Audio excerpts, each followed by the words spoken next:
बिस्मिल्लाहिर्रहमानिर्रहीम। अस्सलाम वालेकुम नाज़रीन, आप यूट्यूब चैनल देख रहे हैं। मैं इमरान खान। आज की जो खबर है सबसे बड़ी, उसमें आपको ऐसे हकायक बताऊंगा कि आप चकरा कर रह जाएंगे, क्योंकि किसी ने इस बारे में सोचा ही नहीं, किसी ने इस बारे में पढ़ा ही नहीं, किसी ने तवज्जो ही नहीं दी कि कैसे कैसे झूठ और किस किस तरह से चीजों को मैनिपुलेट किया जाता है। सबसे पहले जो एक स्टेटमेंट है जिसकी वजह से ये सारा मामला यहां तक पहुंचा, आज सुबह से पाकिस्तान का मीडिया इसको चला रहा है, लेकिन किसी ने भी ये सवालात नहीं पूछे जो मैं अब पूछने वाला हूं। लेकिन पहले आप वो खबर देख लें। ये एक जज साहब हैं, राणा शमीम साहब, और रिटायर हो चुके हैं, और इन्होंने एक नोटरी पब्लिक के जरिए से हल्फिया बयान जारी किया है, एफिडेविट या एक हल्फिया बयान इन्होंने दिया है। ये 31 अगस्त 2015 से 30 अगस्त 2018 तक चीफ जस्टिस रहे हैं, चीफ जज रहे हैं गिलगित बल्तिस्तान में। अब इन्होंने क्या कहा वो पहले आप सुन लें, मैंने उसको ट्रांसलेट किया उर्दू में, फिर मैं आपको बताता हूं कि एक्चुअली ये कहां पे क्या बात कर रहे हैं और हकीकत क्या है। हकायक के साथ बताऊंगा कि मुलाकात किस वक्त हुई, उस वक्त क्या हो रहा था, इस्लामाबाद में क्या चल रहा था, लाहौर में क्या चल रहा था और जेल में क्या चल रहा था, कौन से जज का बताया जा रहा है और कौन से जजेस मौजूद थे। ये सारी चीजें आपको मैं अभी बताता हूं। सबसे पहले जुलाई 2018 में जब मैं चीफ जज की हैसियत से खिदमत अंजाम दे रहा था, उस वक्त के चीफ जस्टिस ऑफ पाकिस्तान मियां साकिब निसार छुट्टियां गुजारने के सिलसिले में अपने खानदान के 27 अफराद के हमरा गिलगित बल्तिस्तान आए। उन्होंने अदालत के मेहमान खाने में कयाम किया। ये कोर्ट रेस्ट हाउस एक है, ये जुमला आप याद रखिएगा, कोर्ट रेस्ट हाउस। उन्होंने खुद कहा है कि वो वहां पे आए। जिस शाम का ये वाकया है, उस दिन मेरी मरहूम अहलिया जस्टिस साकिब निसार और उनकी अहलिया बाग में चाय पी रहे थे। मैंने देखा कि चीफ जस्टिस ऑफ पाकिस्तान परेशान थे और अपने रजिस्ट्रार से मुसलसल फोन पर बात कर रहे थे और उन्हें हिदायत दे रहे थे कि जस्टिस, अब जो जज साहब हैं उनका नाम इन्होंने जो बताया वो बताया जस्टिस मियां आमिर फारूक। ये इस वक्त सर्विंग जज हैं। इनका नाम जो है वो साबिक वजीर आजम उन्होंने भी लिया है, शायद खकान अब्बासी ने, तो बहरहाल ये उन्होंने लिखा है। उन्होंने लिखा कि चीफ जस्टिस हिदायत दे रहे थे अपने रजिस्ट्रार को फोन पर कि वो जाएं और जस्टिस मियां आमिर फारूक साहब की रिहाइश गाह पर और उनसे दरखास्त करें कि मुझको फौरन फोन करें। अगर फोन कॉल ना लग पाए तो उन तक मेरी तरफ से यह पैगाम पहुंचाना कि मियां मोहम्मद नवाज शरीफ और मरियम नवाज को किसी भी कीमत पर आम इंतखाबात से कबल जमानत पर रिहाई नहीं मिलनी चाहिए।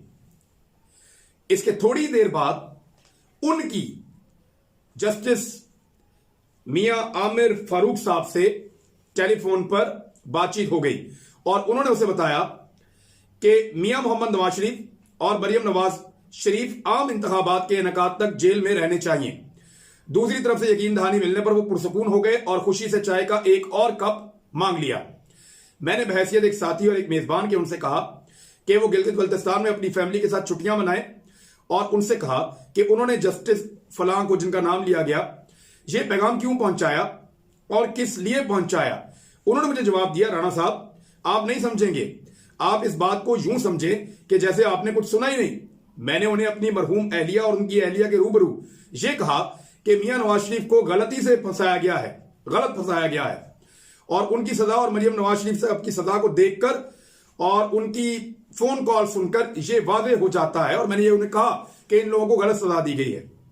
पहले तो वो साकिब निसार साहब नाराज हो गए, लेकिन फौरन ही लहजा बदलते हुए कहा कि राणा साहब, पंजाब की केमिस्ट्री गिलगित बल्तिस्तान से मुख्तलिफ है।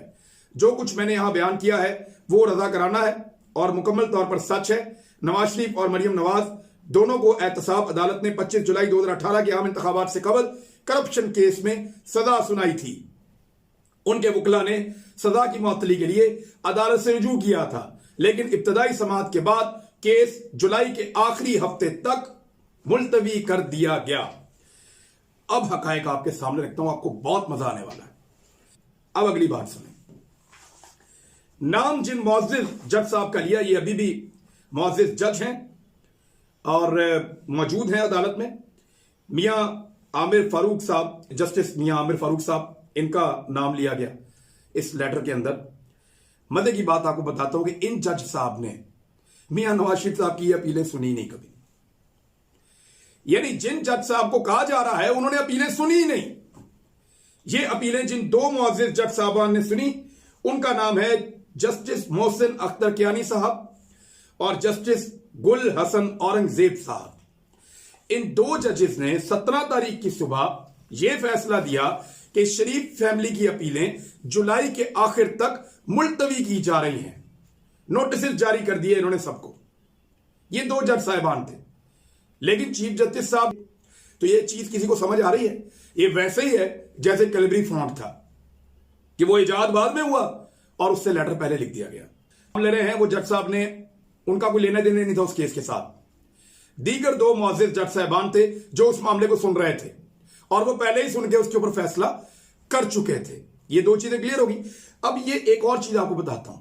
मियां नवाज शरीफ साहब का और मुअज़्ज़िज़ जज साहब का, दोनों का जो नोटरी पब्लिक है वो भी एक ही है। ये गौर करें, ये देखें आप तस्वीर। मियां साहब का भी नोटरी पब्लिक वही है, मियां नवाज शरीफ साहब का, और राणा शमीम साहब का भी नोटरी पब्लिक वही है। अंदाजा करें आप भाई, कोई तो ऐसा चक्कर चलाओ जिससे हम बेवकूफ बन जाएं।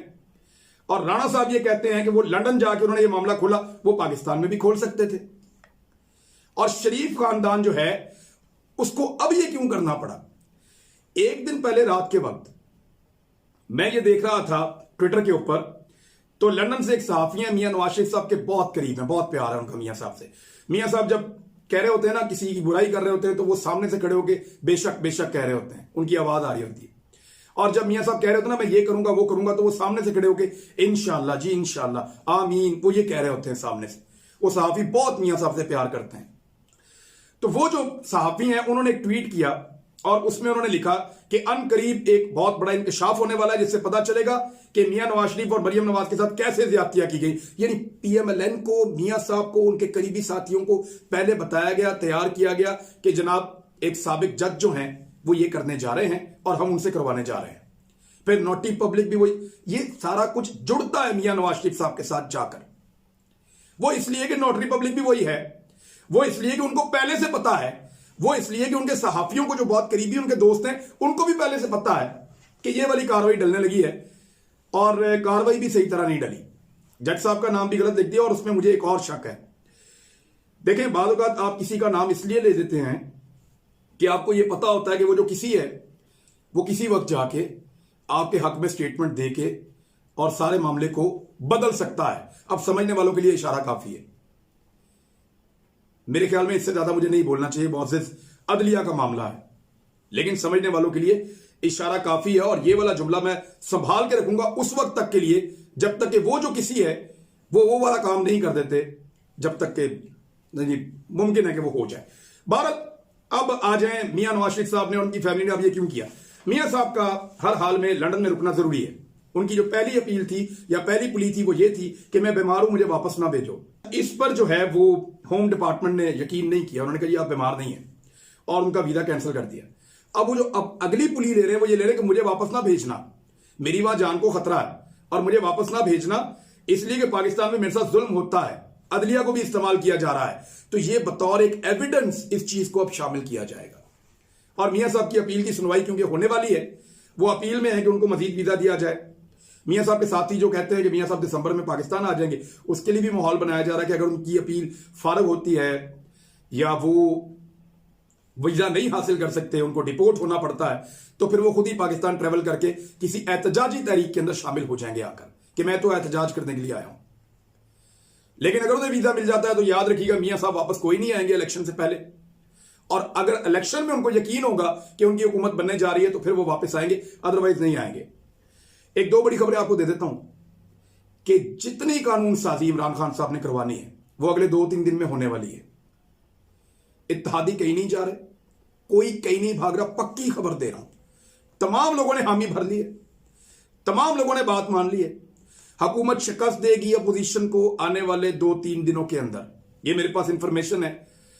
मुमकिन है कि एंड टाइम पे कुछ चीजें तब्दील हो जाएं, लेकिन इस वक्त तक की जो सूरत हाल है वो ये है कि अपोजिशन पूरी कोशिशों के बावजूद नंबर पूरे नहीं कर सकी।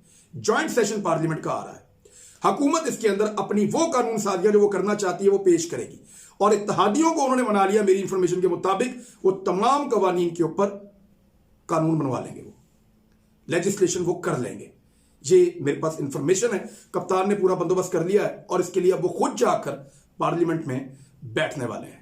अच्छा नाज़रीन, इसमें एक डिस्क्लेमर भी है, और वो ये है कि मैं कबल वक्त आपको बता दूं, क्योंकि इस्लामाबाद हाई कोर्ट ने इसका मामले का नोटिस लिया हुआ है और ये अदलिया की इज्जत का मामला है। मैंने इसमें से सिर्फ कुछ फैक्ट्स निकाल के आपके सामने रखे हैं, और फैक्ट्स मैंने आपके सामने ये रखे हैं कि जिन मुअज़्ज़िज़ जज साहब का नाम लिया गया वो तो वो अपीलें सुन ही नहीं रहे थे। और दूसरा फैक्ट मैंने आपके सामने ये रखा कि वो तो सुबह फैसला आ चुका था, तो शाम के वक्त साकिब निसार साहब ने वो फैसला क्या करवाना था। ये सवालात मेरे ख्याल में अदलिया वहां पे उस फोरम के ऊपर भी उठाए जाएंगे, अदालत पे भी।